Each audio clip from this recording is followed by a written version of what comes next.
The machines in the Atari 8-bit computer family, I feel, don't really get their due in computing history, which is a heck of a shame, as while they didn't receive the first versions of many iconic games out there, at least compared to other micros, they still have a stack of games released which are damn awesome to play.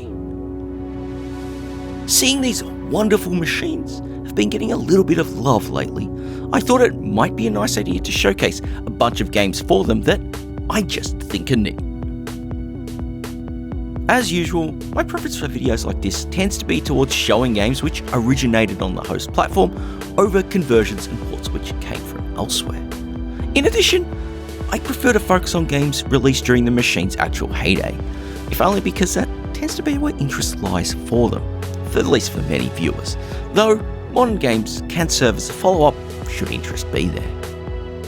There is also one extra condition I'm putting on the games in this video, and that's picking games that require minimal keyboard interaction to play. This certainly rules out a bunch of games that I'd consider essential for the platform. In other words, Star Raiders being the prime example, but I hope it means these selections will be easier to pick up and play, at least for those who are new to the Atari 8-bit platform. So, it's time to get rolling with some Atari 8-bit computer games that I just think are neat.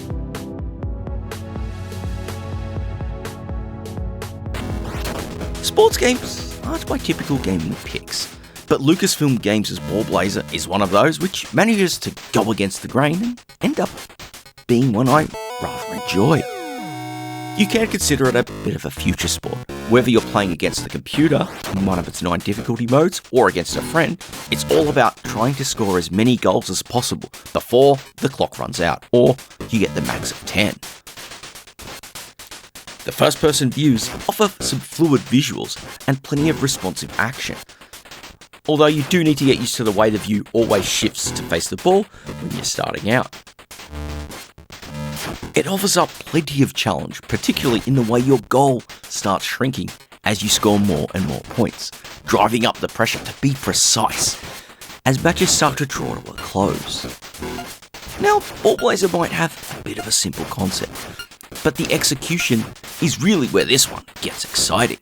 Regardless of whether you're playing against a friend or the computer, you're going to be in for a ball-blazingly good time should you pick this one up and get ball-blazing.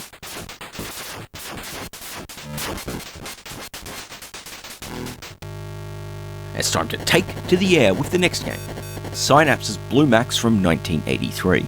You take on the flight goggles of the titular World War I ace, and are tasked with going on a dangerous mission, which involves taking on a trio of targets in order to complete each level. As you'd expect, you'll be dogfighting enemy fighters, dodging anti-air fire from the ground, and bombing bridges, buildings, and plenty more. It's a dangerous world out there, and surviving each sortie without taking too much damage on your aircraft requires plenty of skill and familiarity with the controls. It's a great take on the shooter, helped by taking a few choice elements from flight games, with the result being something that can be easily learnt.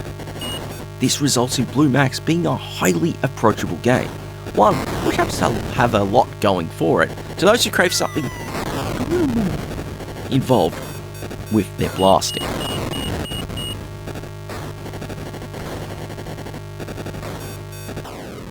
If there's a case for independent takes on arcade classics over simple direct ports, then Archer McLean's Dropzone shows just why in oh so many ways.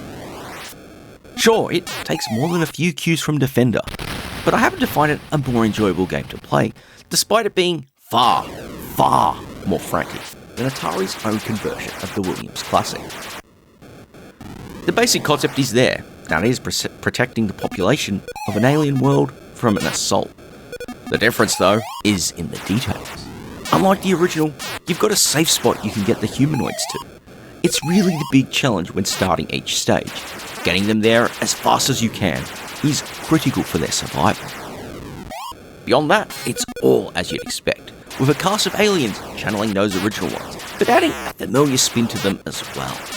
Should things get a little too much, you've got the obligatory smart bombs to clear the screen, but also an invisibility cloak letting you attempt to sneak by the threats on offer.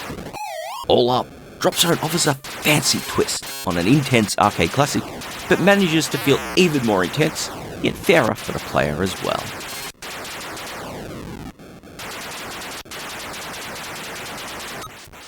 Synapse's Ford Apocalypse might at first glance crib from the likes of Choplifter, but it's just a case of parallel developments from the same core concept, that is, flying a helicopter and rescuing trapped souls. Besides, it's a fair bit more involved than Choplifter. Sure, both games have you taken to the air in a helicopter rescuing those hostages, but where Choplifter has you flying over a fairly flat environment, Ford Apocalypse has you diving into caves to recover them. In itself, that sounds tough. It's just these caves are more than that, with plenty of traps and hazards to negotiate, making this mission one to truly put your piloting skills to the test. Something not helped by the need to refuel your chopper on occasion as well. What this results in is a game which, once again, carries those early arcade vibes, but manages to give you plenty of thrills as you learn the lay of the land caves, and slowly master the challenge of navigating them to successfully rescue all those hostages.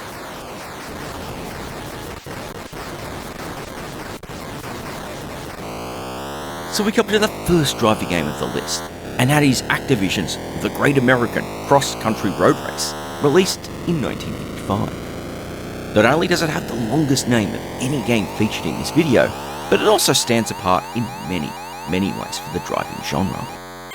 The driving in cross-country road race, because I'm going to shorten it to that for logical reasons, is focused on point-to-point races across the United States.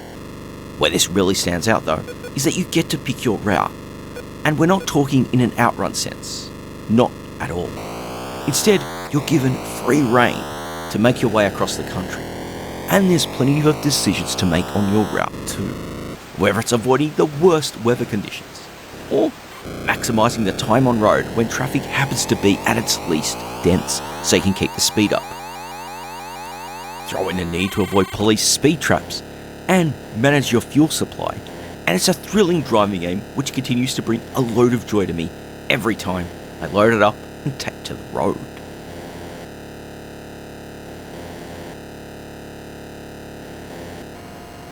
Next up is something a little less intense compared to many of the other picks in this video, Lucasfilm Games' Koronis Rift from 1985. This pits you as a scavenger who stumbled across the fabled Koronis Rift, a weapons testing site used by the ancients of millennia ago. This has you taking to the surface in your rover, locating long abandoned hulks. Upon discovering one, you could deploy your repo robot to claim whatever is inside, which typically will be one of a variety of system upgrades. Though it's typically not easy sailing, as the surface is littered with guardian sources, long dormant defences who can be tricky to clear out, meaning finding weapon upgrades is going to be important from the hulks during your explorations. Between each rift, you can analyse what you've recovered and choose to keep it or scrap it for resources. All up, it makes Koronis Rift a distinctive little adventure, alongside being a solid showcase for the fractal engines Lucasfilm Games pioneered during this time. It really feels like a distinctive alien challenge, especially compared to many other games on the system.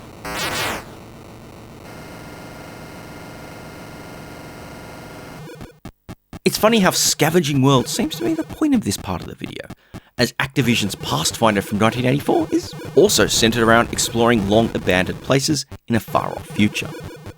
The scavenging itself is secondary to survival here, as you work your way through a variety of maps, aiming to get to the end without taking in too much radiation.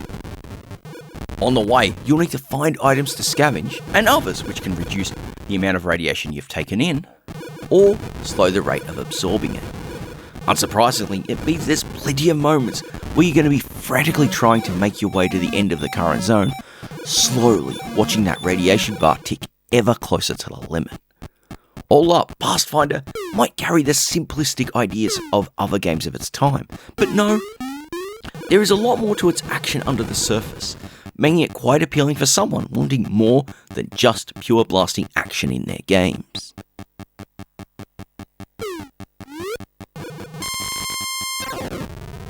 Time for another racing game for the collection, and it's Rally Speedway, which comes to us courtesy of Adventure International. It's a more straightforward racing game here, as it's about a race over a set of laps on the course in order to get the fastest possible time. But it is one of those games which really comes into its own when you're playing with a friend. Unlike other races, there's no split screen here, so in playing with a friend, if either of you get scrolled off the screen, you'll get a time penalty incurred and as you reset onto the course.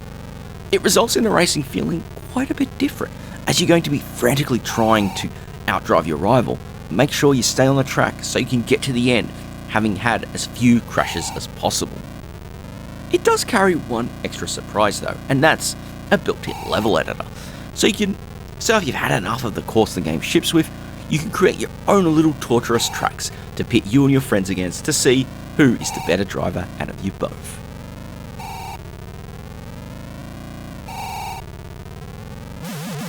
I guess when you're someone who likes things like unique twists on arcade games and wants to mix it with multi-directionally scrolling efforts, you kind of zero in on what tends to strike my fire. And Synapse's Survivor is very much my thing. Now, we've covered this one previously not that long ago, but if you haven't seen this 1983 blaster, the goal is you're tasked with clearing out a number of hostile space forts. There's no getting on which of them you have to take out first, so you can go for them in any order, using a combination of your fighter's gun or its smart bombs to take them out.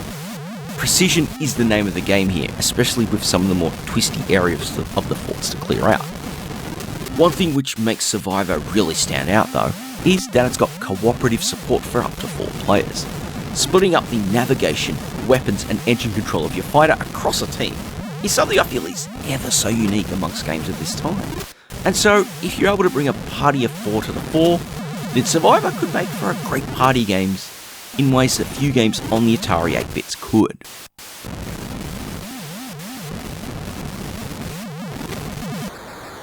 And now for my final game that I want to showcase here, and it's Activision's Zone Ranger, released in 1984. There isn't really much of a story here, you're just tasked to clear out the satellites on each stage before time runs out.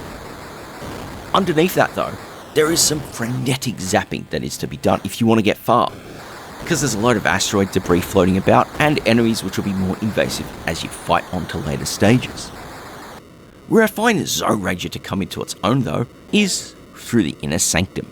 Here, you'll fly through a gauntlet of gates and try to collect as many dots as possible. No, not in a Pac-Man sense, as once you exit, you can find the Skyward Patrol ship who will help clear out some satellites depending on how many you've gotten. Deep down, you might think Zone Ranger doesn't really have a great deal of depth to it. But as far as I'm concerned, this is what plays to its strengths. It's a frenetic blaster that offers a unique challenge, and some neat tricks of assistance, and as a multi-directionally scrolling effort, it really strikes my imagination for sure.